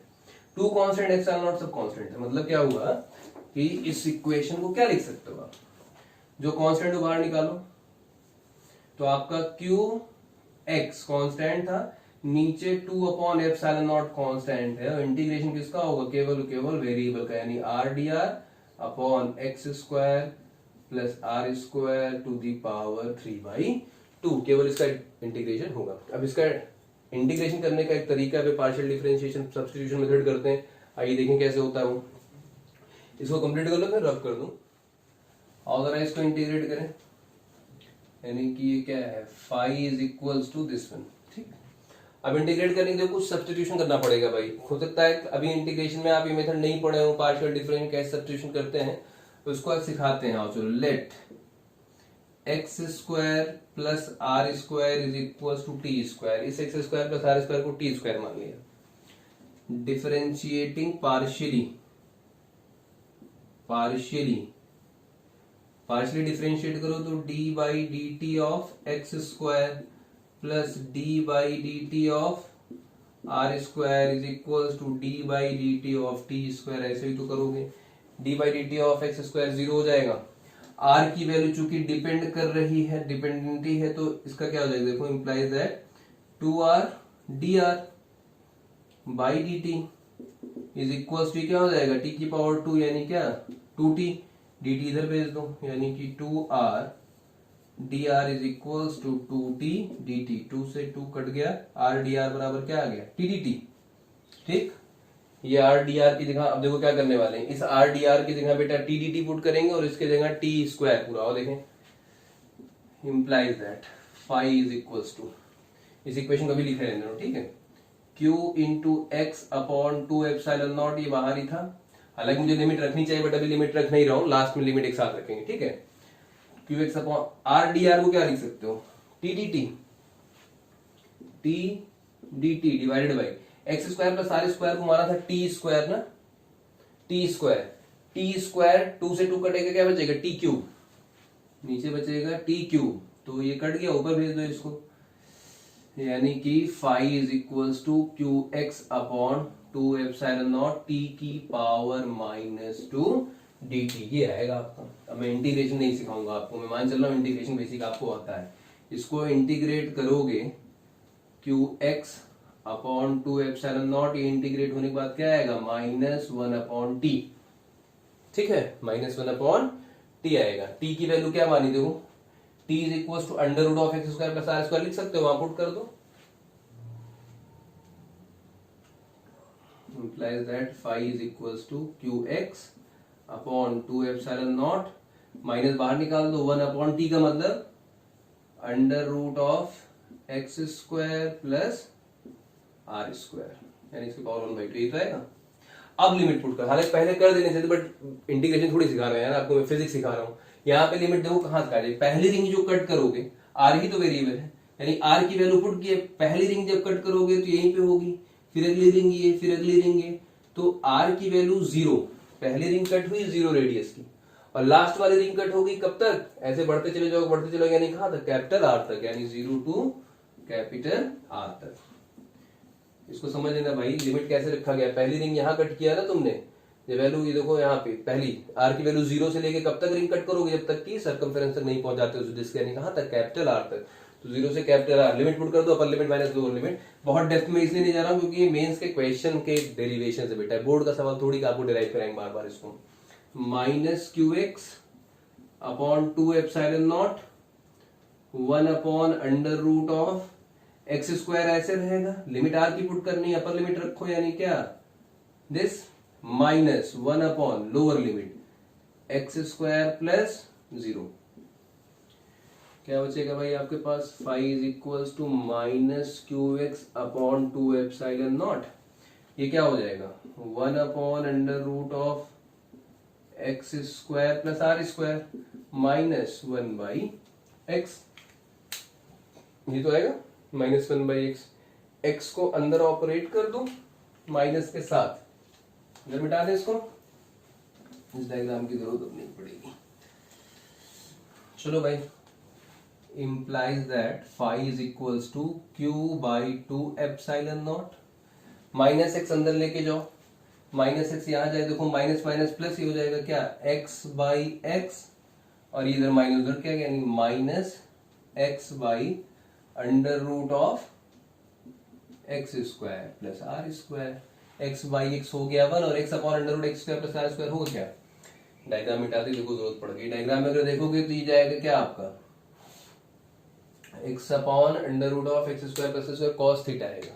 बना दूं, देखो एक लिया था ना जैसे रिंग का एक छोटा सा रिंग जो कट किया था, ये था, ये आपका अल्फा था, ये आर था छोटा सा, और ये एक्स था, और ये क्या निकाला था आपने, x square plus are square. तो कॉस अल्फा निकालोगे तो क्या आएगा, x upon under root x square plus are square, तो आएगा, ये तो आएगा। यानी कि ये जो वैल्यू हो गई, आई घुमा फिरा के वही ना, लेकिन इतनी मेहनत करने के बाद q upon 2 epsilon naught 1 minus cos alpha, बात तो वही है। अल्फा हमारा सेमी वर्टिकल एंगल था, ऐसे ही उसमें निकाला सॉलिड एंगल वाले में, q by 2 epsilon naught 1 minus cos theta आपने निकाल दिया था, कोई फर्क नहीं पड़ता। तो चाहे तो इंटीग्रेशन मेथड याद करो भाई, अल्टीमेटली आएगा यही कि किसी भी डिस्क से which is a look like a cone for a sphere, the value of this disk flux passing through disk will be q by 2 epsilon 1 minus cos theta, where theta alpha is what, semi vertical लेंगे, आएगा भाई बेटा। अब इस पे simple सा question पूछा जाता है आपसे, कैसे होता है देखो, तो इसको एक क्वेश्चन में बता देता हूँ, इस पे क्वेश्चन आएंगे आपके, बहुत क्वेश्चन आते हैं, एक आदमी में बता देता हूँ आपको कैसे आप अप्रोच करेंगे इसको।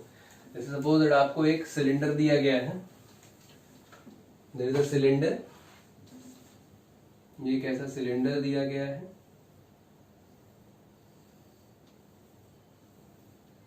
with length 2r and the radius of this area of cross section is r, and there is a q charge placed at the center of the cylinder here। ठीक है, क्वेश्चन है find the flux through the curved surface of cylinder। इस cylinder की length यानी height दी गई है 2r, area of cross section का radius बेटा r दिया गया है, सेंटर पर एक q चार्ज रखा गया, पूछा गया है इस सिलेंडर के कर्व्ड सरफेस एरिया यानी सिलेंडर के कर्व्ड सरफेस एरिया से कितना फ्लक्स पास होगा। तो जरा देखो, क्या यहां से आप इस क्रॉस सेक्शन के लिए और इस क्रॉस सेक्शन के लिए ऐसे बना सकते हैं, ये दो कोण बन गए कि नहीं बन गए। देखो इस क्यू से इधर से फ्लक्स पास होगा, इधर से फ्लक्स पास होगा, और ये कर्व्ड सरफेस से पास होगा। आपको कर्व्ड सरफेस से पूछा गया है, हम क्या करते हैं, पहले इस पूरे सिलेंडर से निकाल लेते हैं। सोचो जरा, पूरे सिलेंडर से निकाल लिया, अब पूरे सिलेंडर से निकलने के बाद इस क्रॉस सेक्शन और इस क्रॉस सेक्शन से जो निकल रहा है फ्लक्स, उसको माइनस करते हैं। भाई को सोचो ना, इस पूरे सिलेंडर में तीन ही जगह है ना फ्लक्स निकलेगा, या तो ऊपर से फ्लक्स निकलेगा, नीचे से, और इधर तीन ही जगह निकलेगा, इधर इधर और इधर। तो इधर से फ्लक्स निकाल लेते हैं, इधर से फ्लक्स निकाल लेते हैं, और पूरे सिलेंडर के फ्लक्स में से इन दोनों का माइनस कर देंगे, तो बचेगा क्या, कर्व्ड सरफेस तो बचेगा जिससे फ्लक्स निकलेगा। तो ये कोण जैसा नहीं हो गया, सोचो ये आर है, ये डिस्टेंस भी कितनी दी गई है तुमको, आर ही दी गई है, तो क्या सेमी वर्टिकल एंगल नहीं निकाल लोगे? tan थीटा क्या होता है देखो, tan of theta, r by r लिख सकते हो नहीं लिख सकते हो इसको, आर बाई आर कितना आएगा 1, और tan थीटा की वैल्यू 1 कब होगी, थीटा कितना होगा 45 डिग्री, यानी थीटा कितना होगा 45 डिग्री, यानी जो अल्फा या थीटा जो है वो ये दिया गया है कितना 45 डिग्री, नीचे के लिए भी ये भी कितना होगा 45 डिग्री। तो और जरा निकालें, देखो फ्लक्स थ्रू सरफेस 1 है, ये सरफेस 2 है, और ये कर्व सरफेस वाली जो है वो 3 है, और यही आपसे पूछा गया ना कर्व सरफेस से। तो पहले तो बताओ फ्लक्स थ्रू सिलेंडर पूरे सिलेंडर से कितनी होगी, पूरे सिलेंडर ने कितना चार्ज इंक्लोज किया है, एक, तो कितना Q बाई एप्सिलॉन नॉट, एक सिलेंडर एक charge Q by epsilon not था, ये तो हो गया फ्लक्स थ्रू पूरा सिलेंडर हो गया। अच्छा फ्लक्स थ्रू फर्स्ट सरफेस, कोन जैसा नहीं बन गया, तो कोन से कितना होता है बेटा Q by 2 epsilon naught 1 minus cos 45 degree, यही तो था Q by 2 epsilon naught 1 minus cos theta, और 1 माइनस कॉस थीटा की वैल्यू 45 डिग्री हो गई, यानी कि phi 1 is equals to Q by 2 epsilon naught 1 minus 1 by root 2। अच्छा इससे बताओ कितना फ्लक्स पास होगा phi 2 से, इससे भी तो वही होगा, देखो Q by 2 epsilon 1 minus cos 45, यानी ये भी आएगा कितना बेटा Q by 2 epsilon naught 1 minus 1 by root 2। ठीक, अब आपसे पूछा गया है phi through curved surface, यानी कि थर्ड सरफेस, तो क्या लिखोगे बताओ, पूरे सिलेंडर में से ये इतना फ्लक्स क्या कर दो माइनस कर दो, देखो पूरे सिलेंडर में इधर भी निकला इधर निकला इधर निकला इधर निकला, वो वैल्यू कितनी है Q बाई एप्सिलॉन नॉट, इसमें से ये और ये कितने ये हैं, तो भैया पूरे सिलेंडर में से इसका फ्लक्स माइनस कर दो, दे दो बचेगा कर्व सरफेस वाला, यानी phi through curve surface will be equals to phi through cylinder, पूरे सिलेंडर में से माइनस कर दो किसको phi 1 प्लस phi 2 को, आपका काम हो गया खत्म। तो phi थ्रू कर्व्ड सरफेस पूरे सिलेंडर कितना है बेटा Q by epsilon naught minus phi 1 plus phi 2 add करोगे तो 2 टाइम्स ऑफ आ जाएगा, 2 times of Q upon epsilon not, 2 इनका 2 से 2 कट जाए, क्या बचेगा Q by epsilon naught 1 minus 1 by root 2। Open कर दो, complies that phi through curved surface, ये कितना हो जाएगा देखो Q by epsilon naught minus this Q by epsilon naught minus minus plus Q by epsilon naught of 1 by root 2, ये cut जाएगा, तो phi through curved surface will be what Q by epsilon naught times of root 2। This will be the final answer, phi through curve surface will be equals to Q by epsilon naught times of root 2। अब ये ऐसा hemisphere भी दे सकता है, ऐसे दे सकते हो, मान लो एक ऐसे हेमिस्फीयर ले लिया, देखो एक ऐसे हेमिस्फीयर लिया, ये ऐसे यहाँ पे एक चार्ज रख दिया क्यों, अब पूछा गया कि इससे बताओ कर्व्ड सरफेस से कितना होगा, तो क्या करोगे, यहाँ देखो ये ऐसे कोन जैसा नहीं बन रहा है, तो इस कोन से निकाल लो कितना होगा, और उस पूरे सरफेस इस हेमिस्फीयर मान लो यहाँ क्यों रखा गया, अंदर इसका रखा गया है क्यों, तो पूरा हेमिस्फीयर कितना करेगा Q बाई एप्सिलॉन नॉट। अब इस पूरे हेमिस्फीयर में से ये जो Q by 2 epsilon naught 1 minus cos theta, ये थीटा आप निकाल के कोन वाला माइनस कर दो तो कर्व सरफेस का निकल जाएगा। तो इस पे बहुत सारे सवाल आप आराम से कर सकते हैं। अब मुद्दा ये है कि आपको ये फॉर्मूला याद है कि नहीं भाई, ये जो फॉर्मूला है ये याद कर लो, फाई थ्रू कोन का, बार बार डेरिवेशन इंटीग्रेशन ऐसे थोड़ी है, आपको सवाल लगाने हैं, बोर्ड में पूछा नहीं जाना है इसको, तो डेरिवेशन तो इसलिए करा रही, इससे आपको पता चले कि वैल्यूज आई कहां से हो। ठीक है, सॉलिड एंगल याद कर लीजिए, आराम से आ जाएगा, phi through cone will be Q by 2 epsilon naught 1 minus cos of theta, इससे याद कर लो, सवाल आपके सारे निकल जाएंगे। अच्छा, ये सारे क्वेश्चन तो ऐसे हैं जिसमें फ्लक्स निकालना हो। अब कभी कभी गॉस लॉ की मदद से आपसे इलेक्ट्रिक फील्ड भी पूछी जाती है, वो क्वेश्चन कैसे लगाएंगे, means electric field due to या फ्रॉम गॉस थ्योरम, उसके भी दो सवाल देख लेते हैं, चैप्टर खत्म हो जाएगा फिर आपका। नेक्स्ट जो है टॉपिक आपका डिडक्शन, इलेक्ट्रिक फील्ड का गॉस थ्योरम की मदद से आप इलेक्ट्रिक फील्ड निकाल सकते हैं। अभी तक आपने फ्लक्स निकाला था, इस पे भी कुछ क्वेश्चन दिए, एससी वर्मा सर में 2 क्वेश्चन इस टाइप के बेटा दिए गए, दोनों आपको करा दे रहा हूँ। एक स्फीयर दिया गया है, यूनिफॉर्म डिस्ट्रीब्यूशन है स्फीयर का, और उसकी वॉल्यूम चार्ज डेंसिटी बेटा दी गई है 2 × 10⁻⁴ कूलम पर मीटर क्यूब। आपसे क्वेश्चन है कि इसके सेंटर से r डिस्टेंस पर, और वो r डिस्टेंस दी गई है 4 इंटू 10⁻² मीटर यानी 4 सेंटीमीटर की डिस्टेंस पर आपको बताना है इलेक्ट्रिक फील्ड की वैल्यू कितनी होगी। ठीक है, सवाल समझ में है। स्फीयर है जिसकी वॉल्यूम चार्ज डिस्ट्रीब्यूशन दिया गया है, r डिस्टेंस पर इलेक्ट्रिक फील्ड की वैल्यू पूछी गई। अब एक तो वो लंबा सा तरीका है जो पहले निकालते थे कि यहां पर एक छोटा सा एलिमेंट कट करेंगे, उसकी वजह निकालेंगे, फिर इंटीग्रेट करेंगे, वो नहीं करना। देखो आसान थोड़ा सा, गॉस थ्योरम अगर देखा जाए तो E dot d s is equal to Q enclosed upon epsilon naught, ये होता है। ठीक है, हमें इस पॉइंट पर बेटा कहा गया है P पॉइंट पर इलेक्ट्रिक फील्ड की वैल्यू। सबसे पहला काम करो कि इस P पॉइंट को लेता हुआ एक स्फेरिकल गॉसियन सरफेस ड्रॉ कर लो। ठीक, अब हमको ये निकालना है कि इस गॉसियन सरफेस ने कितना चार्ज इंक्लोज किया है, उसके लिए हमको ये दिया गया है, निकाल सकते हो। देखो रो इज इक्वल टू क्या होता है बेटा, चार्ज पर यूनिट वॉल्यूम। ठीक है, मान लो let V dash be the volume of Gaussian surface. ये जो गॉसियन सरफेस हमने ये कवर किया है, इसका वॉल्यूम कितना है, V डैश है। देन Q डैश यानी कि इस गॉसियन सरफेस ने कितने चार्ज इंक्लोज किया, तभी तो गॉस थ्योरम लगाओगे जब हमें पता चल जाएगा इसके अंदर कितने चार्ज इंक्लोज हो रहे हैं। तो मान लो भैया Q डैश है चार्ज इंक्लोज्ड। देखो Q डैश तुमने माना है चार्ज इंक्लोज, तो रो तो बड़े वाले पूरे वॉल्यूम के लिए रो कांस्टेंट होगा ना, चाहे इसकी बात करूं चाहे छोटे बात करूं चाहे और छोटे बात करूं, पर यूनिट वॉल्यूम में तो डेंसिटी सेम ही रहेगी, यानी rho is equal to Q dash यानी इतने कितने चार्ज इंक्लोज हो रहे हैं upon V dash. Q dash की वैल्यू क्या हो जाएगी, रो इंटू वी डैश। काम खत्म, सवाल आपका खत्म हो जाता है बेटा।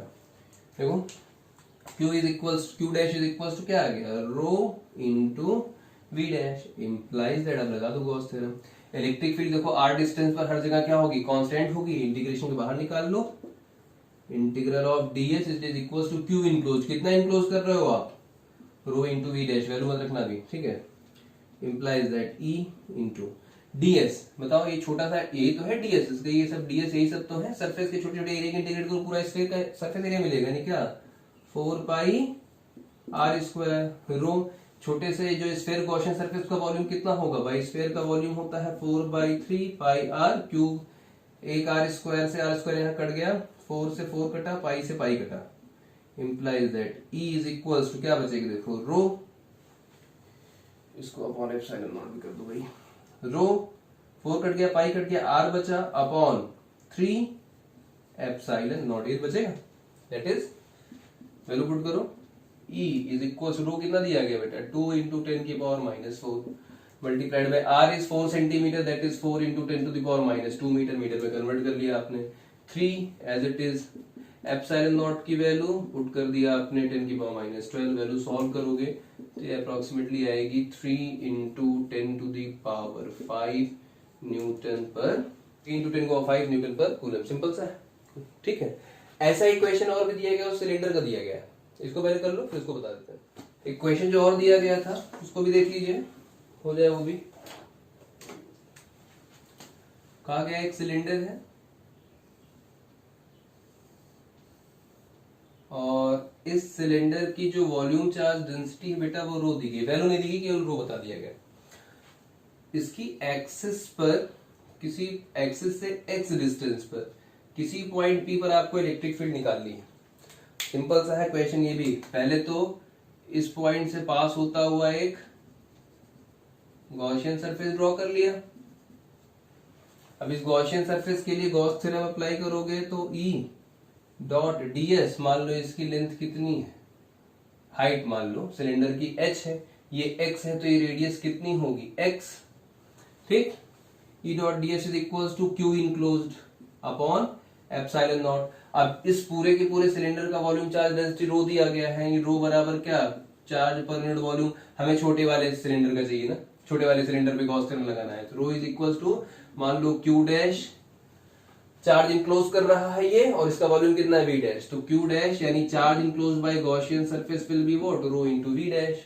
तो Q इंक्लोज की वैल्यू पुट कर दो। इलेक्ट्रिक फील्ड तो हर जगह सेम ही होगी पूरी गॉसियन सरफेस पर, बाहर निकाल दिया। ds Q इनक्लोज कितना है बेटा, rho into V dash, implies that E upon epsilon naught. E into ये जो सिलेंडर है इसका जब इंटीग्रेशन करोगे कर्व्ड सरफेस एरिया निकलेगा डीए से, कर्व्ड सरफेस एरिया, ये कर्व्ड सरफेस एरिया पर है, तो कर्व्ड सरफेस एरिया कितना था 2 पाई RL, तो यहाँ क्या हो जाएगा 2 पाई, रेडियस कितनी बेटा इस सिलेंडर की x, और हाइट कितनी है h, यानी 2 पाई x इंटू h बराबर रो। वॉल्यूम कितना होगा इस पूरे सिलेंडर का, पाई R स्क्वायर h, आपको पता है, पाई R का मतलब x स्क्वायर h, कुछ कटेगा, ई तो निकालना था आपको, E इज इक्वल टू क्या हो जाएगा, देखो पाई से पाई कट जाएगा, एक x से कट जाएगा, h से h कट जाएगा, अपॉन एप्सिलॉन नॉट भी था भाई। तो इलेक्ट्रिक फील्ड बराबर क्या बचा, रो, यहां बचेगा x से कट गया, upon 2 into epsilon naught, this will be the answer, rho x upon 2 epsilon naught. तो इस टाइप के क्वेश्चंस है, फ्लक्स निकाला जा सकता है गॉस थ्योरम की मदद से, इलेक्ट्रिक फील्ड निकलवा लेता है कभी कभी आपसे। ये दो क्वेश्चन अलग टाइप के थे, एससी वर्मा के बुक में दिए गए थे, 2 ही क्वेश्चन है केवल, ये अनसॉल्व में 2 ही क्वेश्चन दिए गए थे, दोनों मैंने आपको बता दिया। इतने क्वेश्चन ट्राई कर लीजिए, कोशिश करिए कि इतने क्वेश्चन पर आपका कमांड हो जाए। क्यूब के सवाल, कॉर्नर पे, फेस से कैसे निकालते हैं, कोन का स्पेशली किसी डिस्क का अलग अलग तरीके से हेमिस्फीयर पे पूछ लेगा कभी कभी, या सिलेंडर का पूछ लेगा, जैसे मैंने आपको 2 सवाल बताए, इस तरह के सवाल आपके आते हैं। इतनी बातों को पढ़ लीजिए। नेक्स्ट मॉड्यूल हम लेके आएंगे बेटा गॉस थ्योरम के एप्लीकेशन का, कि कैसे गॉस थ्योरम की मदद से कूलम्ब लॉ निकालते हैं, कैसे गॉस थ्योरम की मदद से किसी लीनियर सरफेस या वॉल्यूम चार्ज डिस्ट्रीब्यूशन की वजह से इलेक्ट्रिक फील्ड निकलती है। ये तो सिंपल सा एक था, सिंपल सा आपने इस्तेमाल करके निकाल लिया, अभी इस स्फीयर की मदद से भी इसको निकाल सकते हैं। इतनी बातें आपको इसमें पढ़नी है, पढ़ते रहिए, इसको पढ़ लीजिए। नेक्स्ट टाइम एक नए मॉड्यूल के साथ आपके साथ मिलेंगे। अगर कंटेंट अच्छा लगा हो तो लाइक कर देना, सब्सक्राइब भी करा दो अपने दोस्तों को, ठीक है जोक्स। और फिर नेक्स्ट वीडियो मिलते हैं, तब तक पढ़ते रहिए, मस्त रहिए और खाइए पीजिए।